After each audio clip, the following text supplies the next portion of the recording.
Hello everyone and welcome back to another reaction video. Today we are checking out races and classes of Riot MMO according to lore. We are back at the Necrit's channel and his videos over here. So I did already check out the previous Necrit's video about this Riot's MMO. Basically the whole world is already done, right? I mean, we are looking at this map, looks pretty well done, not gonna lie. And now we are going into the races and classes. So in description below, link to this video, show some support, and yeah, let's check it out. Well, Hello. I'm back. Last time we had a look at the world of Riot's MMO, and we talked about how the overall world design has been done for a few years now. If you have no idea what League's universe is about, I would recommend watching that one first. But now that we learned about the basics, we can dive into the other big MMO topic, the playable races and classes. When it comes to the races, just like the world, they are pretty much done. Over the years, the lore fleshed out the races of Runeterra, and now they each have their own unique story. In fact, at this point, it feels like we know Riot will not make up a brand new race. Of course, they could always theoretically do it, but I seriously doubt they would. Because that would be like forcing a new race into the world of Lord of the Rings. It would feel off among all the already established rules. I strongly doubt you wanna put a bunny person next to Aragorn. With that said, don't worry, because the lore will allow Riot to make up new races and make them feel natural. I'll show you their clever system in just a moment. But for now, just know that yes, we already know the races of this world. So the question is not going to be what races Riot is going to make up. The question is going to be, from the races that already exist, which ones will be playable? Okay. And perhaps more importantly, how will they be playable? You see, a few years back, I released a similar video where we talked about the classes and the races together with TB Skyen. And today, I would not recommend you watch that video. Back then, I was still clinging onto the idea that faction-based MMOs were a good idea. It worked for WoW, and it worked for my guilty pleasure, Wildstar.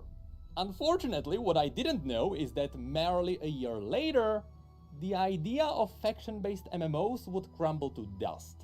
That's because factions have a massive flaw. Besides the fact that PvP is almost guaranteed to be one-sided. I mean, who would want to play for the losing side? Especially if there is no compensation. Classic WoW is a perfect proof of that. Not to mention New World. But also, if you split everyone into two sides, you are splitting up your player base. And that is almost never a good idea. You simply don't want to prevent people from playing together. The reason why in the past it worked for WoW is because Blizzard heavily played into the faction pride. People were proud to fight for the Horde or the Alliance. But even back then, it really wasn't perfect. And then people started min-maxing the game and they realized that factions didn't matter. And that's where Riot has the edge. You may know that League of Legends has a lot of different regions, where they all act independently and they all have unique relationships with their neighbors. Because of this, forcing faction alliances into this world would ruin the already established lore. So PvP factions are most likely not going to be a thing. However, despite that, League absolutely has faction pride. People love it when a new Shuriman champion is announced, because people love that place. And people love it when the new champion is not Ionian, because goddamn we have too many Ionians. Nearly every League of Legends player has a favorite region. And you bet when the MMO comes out, people will want to play for that region. And this is where the brilliance of Riot's world kicks in. You see, the fundamental lore of League of Legends is based around the idea that anyone can be from any region. After an event the story refers to as the Westward Migration, races mixed up all around the world. That's the timeline so it's not like there is a furry region where you can only see furries. There are definitely regions where you can see more furries, but this world doesn't have exclusives.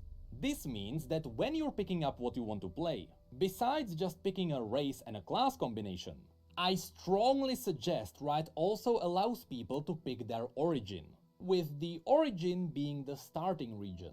Without a system like this, you would force all human champions to be, for example, Noxian. And that is simply not how this world works. So, I've been mumbling about how this world works for quite a while. So now, let's actually dive into all the races that exist in this universe. Let's go. Spoiler alert, League doesn't have too many different races, because it's focusing on depth over variety. Of course, as it is with any RPG, there is the human race. But it would be cool if the humans varied depending on their origins. For example, if you pick a human from the Freljord, they would be an Iceborn and they would have extra frost resistance. A Demacian could have a bit more magic resistance, Ionians could have a bit more nature resistance, Shuriman's heat resistance, and so on. I think it's going to be crucial for Riot to preserve the feeling of every origin feeling at least slightly different. This is an RPG after all, and despite the fact that balancing is usually a big issue, I strongly believe these RPG elements have to be preserved. But if Riot is afraid of people min-maxing the game from the very beginning, focusing on the origin stat with the most value, Riot can always do the safe thing and only give each origin different customization. In the Freljord, people tend to be more pale with lush beards and Nordic tattoos all over their bodies. Shurimans have the classic dreadlock that's style. my favorite region. People from Bilgewater have the pirate crew tattoos. Piltovans are your fancy mustache people, and Ionians have the wild untamed hair and beards. So even without special origin stats, I do believe these unique character customizations would enhance the region pride too. So that's what humans would be about. Pretty versatile and nothing too special in an RPG world. So now let's have a look at the more unique races. After humans, the second most spread out race are the Vastaya. As we mentioned in the last video, the Vastaya are a race that came to be after humans started mating with magical animals. But the thing is, depending on where they are from, there are loads of different kinds of Vastaya. Jesus From Christ. cat boys to fox girls to lizard girls. In fact, Nico. here's a family tree of all the Vastayan tribes, and even this Oh. doesn't cover all of them. And this is where Riot can pull off something genius. As I said, this world already has set rules, so it would be very difficult to introduce a brand new race into this universe. However, it is going to be very easy to just make up a new Vastayan tribe. So I propose that Riot doesn't make the Vastaya as a playable race overall, but instead it would be cool if Riot let the specific tribes to be playable races. This would leave the door open for them to introduce new playable races later down the line. If That's they a cross lot. off all the Vastaya at once, they kinda shoot themselves in the foot. But I know, here I go mumbling about how the world works again. So let's have a look at some of the specific tribes. When I say Vastaya, most people think of Ari. She comes from the Vasani that look like foxes. Although her tribe is mostly gone, the lore can justify new members to be found, so they can be playable. The Kilash tribe comes from the jungles between Shurima and Ishtal. These lion-like people are known for hunting dangerous beasts, and they take great pride in trophy collecting. It's the average mount collector. The Shimon tribe are monkey-like people from Ionia. While their older members are very wise, their younger members can be very goofy. The Otrani come from Mount Targon, resembling the classic goat people. Their hobbies are taking care of the Stellarcorns. The Lothland tribe are Ionians who resemble bird people. This tribe likes to combine the art of dancing with lethal assassinations. The Uvikat are something close to lizards, though they do have the ability to shapeshift. Out of all of the other tribes, these are the closest to their pure blood ancestors. And we also technically have the Marai, the fish people whom I doubt are going to be playable. Imagine modeling boots for them. Now, these were the more pure blood tribes, but there are many more Vastaya who don't fit any of these. For example, Set has an Ionian Vastayan mother and a Noxian human father, so he doesn't really have a tribe. Long story short, the Vastaya are an incredibly versatile race and Riot can use them in a million different ways. This is where they can really go wild. But that's it for the Vastaya. So now, let's have a look at the third most popular race, the Yordles. These are the classic RPG tiny people. In League of Legends, people either adore them or hate them, there is no in-between. Kinda like those guys. I don't mind But not them. those guys, everyone hates them. There is no doubt in my mind that Yordles will be playable, even though they have an interesting catch. You see, unlike all the other races on Runeterra, Yordles are immortal. They are essentially modes of magic that come from a hidden magical realm known as Bandle City.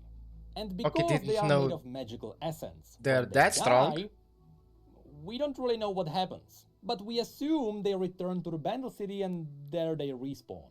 With that said, the lore suggests that maybe Yordles can die, but they just can't die of old age. But let's ignore that, that's a massive rabbit hole. Okay. So, you know, when it comes to gameplay, at least corpse running is going to make sense for them. Now, because Yordles are immortal, in most cases they are always happy and cheerful. Yeah. Even their home realm is very colorful because of that. But then there is also Vex, Yeah. a Yordle champion who has recently been added into League of Legends, who gives Yordles an interesting perspective. You see, unlike all the other Yordles, Vex hates living. She hates the bright colors and the cheerfulness. You know, it's the average League player. So Vex is constantly in deep depression and agony. All she wishes for is to leave this world, but she can't, because Yordles can't die. Anyway, just like all the other races, Yordles can be found all around Runeterra.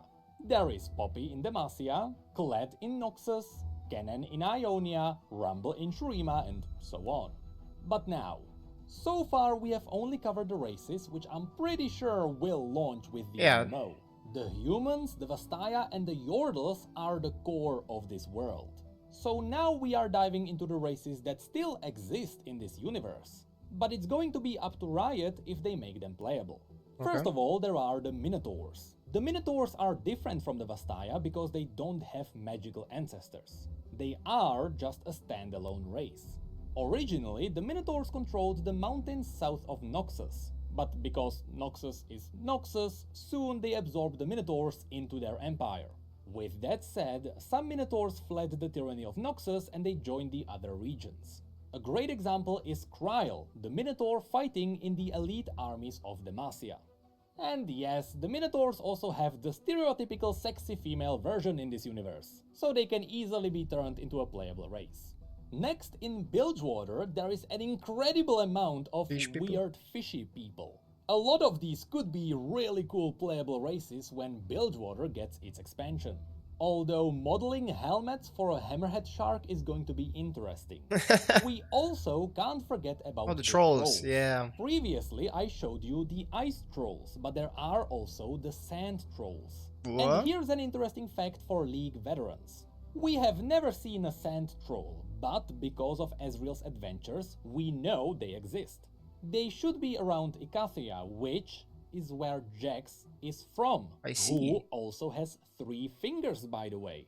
So it is extremely likely that the mysterious Jax is a sand troll.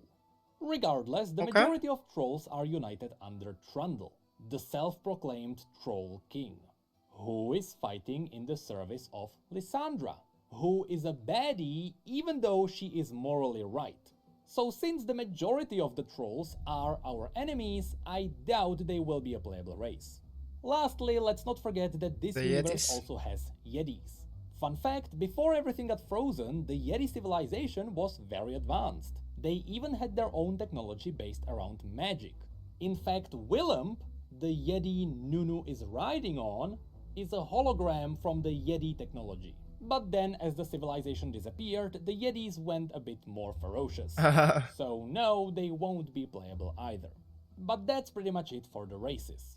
As I mentioned, there aren't too many different kinds. But that's because Riot is avoiding mimicking other RPGs. that's why there are no dwarves or elves here. Runeterra is simply trying to be unique in every way, and so far, it is working. Now, I also have seen some people asking if Darkin will be playable. Oh. To which I have to say, that's like asking if you can play as a god.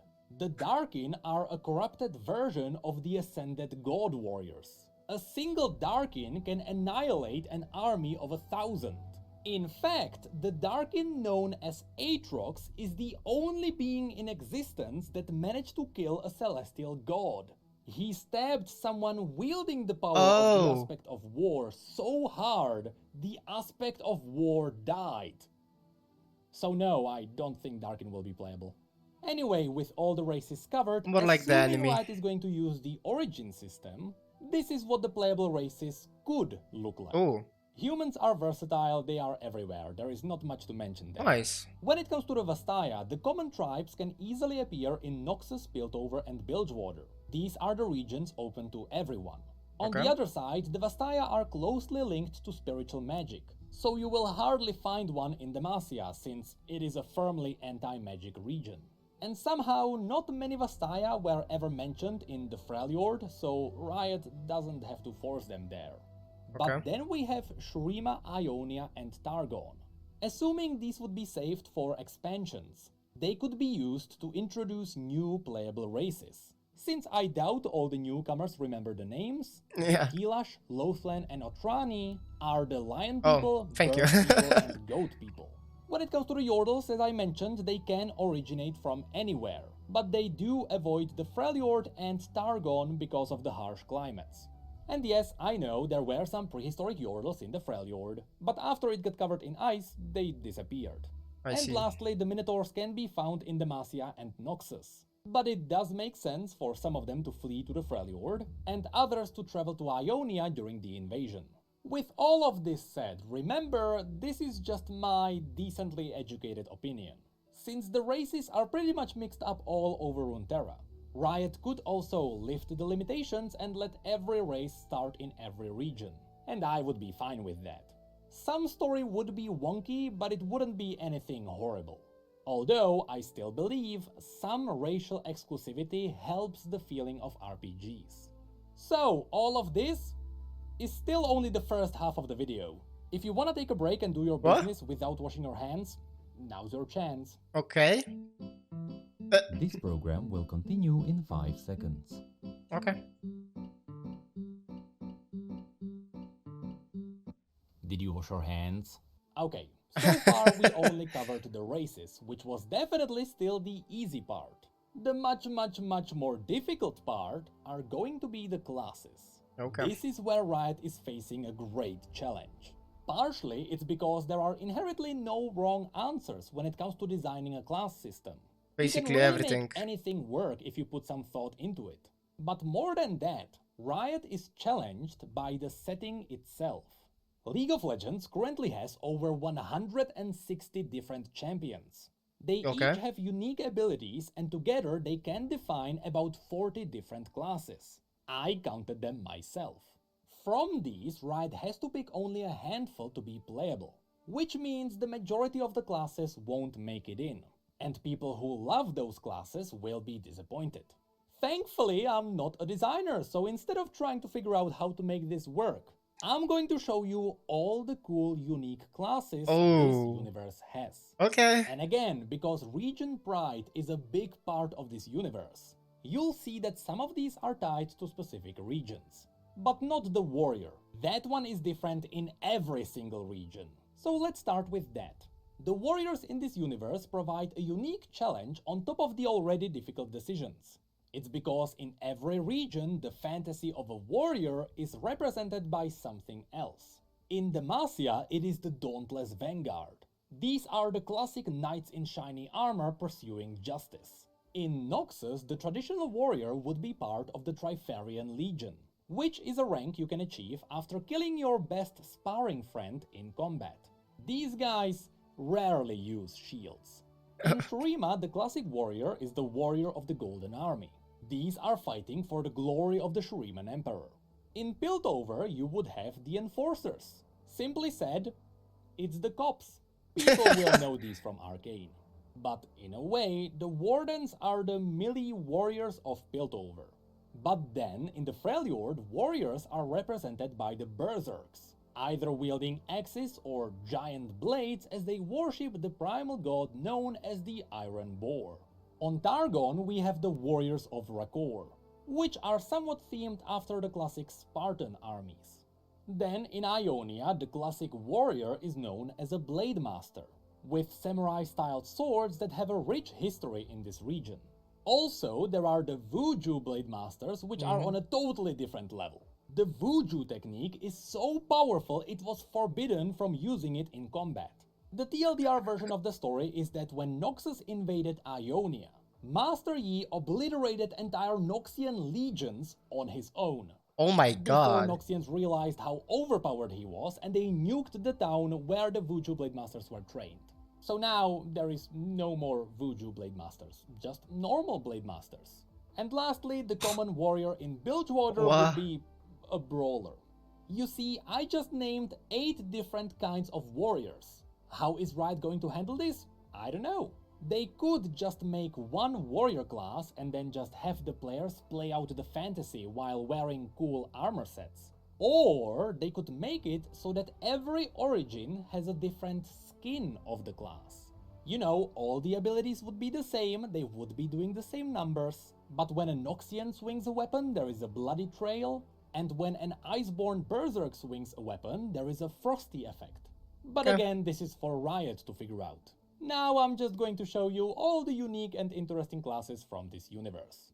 In Demacia, we have the Mage Seekers. These are the people who hunt down mages. They carry with them a stone disc called the Grey Mark. This is the tool that allows them to absorb magic. So this would be sort of an anti-magic class.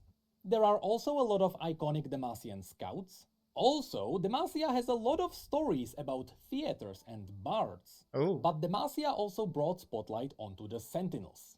The Sentinels of Light are people dedicated to fighting the undead. Because the undead can't really be killed with normal weapons, they use the relic stones that can be forged into any weapon, be it a crossbow, a gun, a really big gun, or even a sword. Fun fact, in the lore, the Sentinel guns don't have triggers. You have to will it to fire with every fiber of your body. So of course, Lucian canonically fired it with his PP. Lastly, this will be unknown to even veteran League players, but Demacia put a really cool twist onto the Paladin class. You see, in League of Legends, when you play as Garen, his ultimate is to smite his enemies with a giant holy blade. This made people wonder, is Garen a mage? In Demacia? Actually, no. In the lore, Garen has never done anything even similar to this. And that's because there is something even cooler happening. Most people in Demacia pray to the aspect of justice, which they call the Winged Protector. That's why Demacia has a lot of angelic statues. Coincidentally, the aspect of justice can also be found in League, its scale. So what's happening is that when Garen is casting his ultimate, it is not him magically creating a holy blade in the sky. It is actually the aspect of justice answering his call. So even though this universe doesn't really have a paladin class, which would be casting holy spells, this would be a really cool alternative. Well, that's People very who cool. worship the Didn't aspect know of about that. justice and let her answer their calls. Pretty cool, but now let's move on to Noxus. Okay. Noxians are one of the only regions who harvest black powder, so they also have their own mercenaries with functional guns. In Noxus you can also find a lot of demonic cultists, so I would expect a warlock or a demon summoner, and they also have a few renowned assassin guilds. And the most unique of them all, Noxus also has a circle of hemomancers, people who follow Vladimir, a lord who used to be a hostage to the Darkin, and who eventually learned how to use their blood magic. So these people use the very same blood magic that shaped the Darkin. Then in Shurima, we may find arcane mages. These people follow Zerath, the most powerful mage on Runeterra. whose body has been reduced to nothing but arcane energy. I would honestly love to see this class in-game, because I love the idea of having an Archon form on cooldown. Shurima also has some prophets who can open up tiny portals into the void and summon tiny void creatures. It would be sort of like Warlock in WoW. You know, use the power of the enemy against themselves. Then there are the Sand Shifters, people who can use the sand to create sand mirror images. And we can't forget about the Chronomancers, people who use time magic in a lot of creative, interesting ways. Then in Piltover, riding off of the success of Arcane, people will want to play as a Warden, which is a more elite version of the Enforcers. These would be equipped with sniper rifles and stun grenades. On the crafty side, there are also the Hextech Engineers. These are the people who can use science to allow them to wield magic even if they are not mages. And separate from them, there are also the Artificers. To them, anything from a powerful arm to blade legs should be possible. And down in Zone, I would love to see some kind of an alchemist who's using Jesus questionable Christ, it's so drugs many. to help his allies. Next we go into the Freljord. Yay! Here we can find the Draklorn Inquisitors, which are Lyssandra's followers with abilities themed around true ice. Essentially, these would be frost battle mages. But perhaps the most iconic for the Freljord would be the Shamans. These worship the animalistic primal gods of the Freljord, and all their abilities mimic the primal gods, be it a bear, a fox, a mammoth, or a boar. Then on Targon we would find a lot of people with celestial powers, you know, calling down stars and such. But there are also the Solari who use the power of the sun to enhance their attacks. They also wear massive plated armor, so this would be the tank class.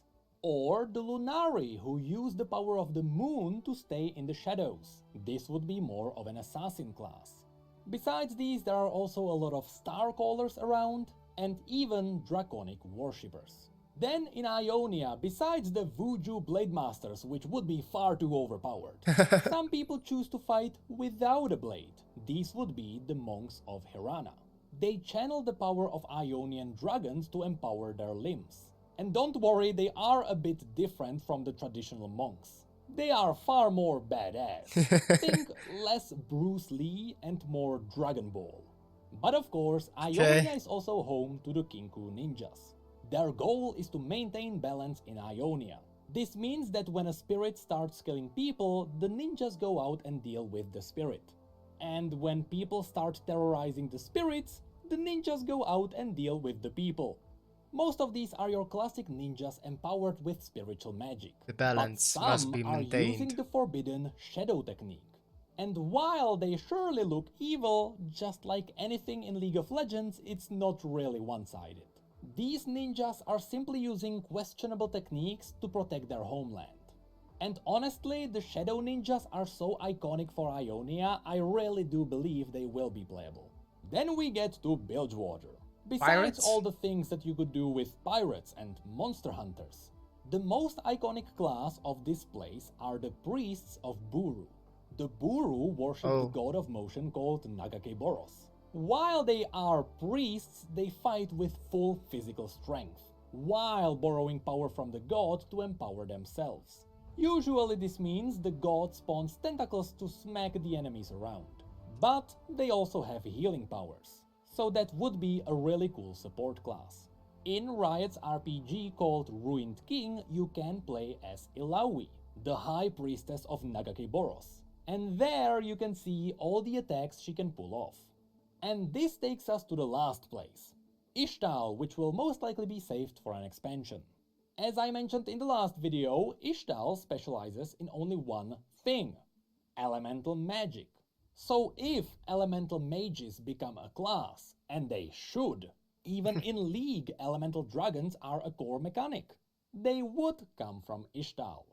But that's it for all the unique classes this universe has to offer.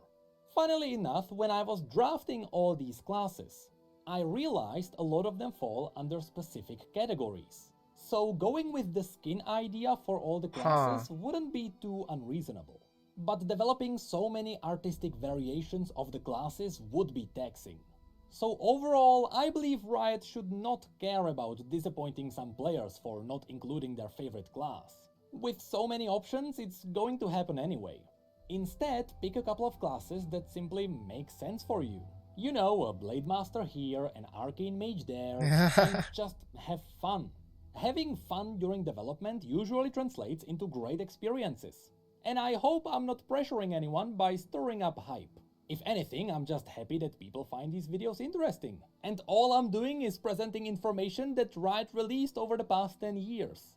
I mean, I know the video is interesting because Asmon only paused 3 times and he said, "That's fucking cool." And I like it a lot. And what the fuck? This is actually really cool. I didn't know any of this. That to me marks a big success. Next time we are Truly going to talk about all the already established raid bosses of this universe. Which is a very personal topic for me. You know, I am a father, my son is 2 years old. So by the time this MMO comes out, he's going to be just the right age to heal my raids. Great video. Wow, I actually didn't know like a lot that he actually covered in this one. A very key details about the races and classes. Wow, that was a new thing for me, so that's mostly the reason I stayed quiet.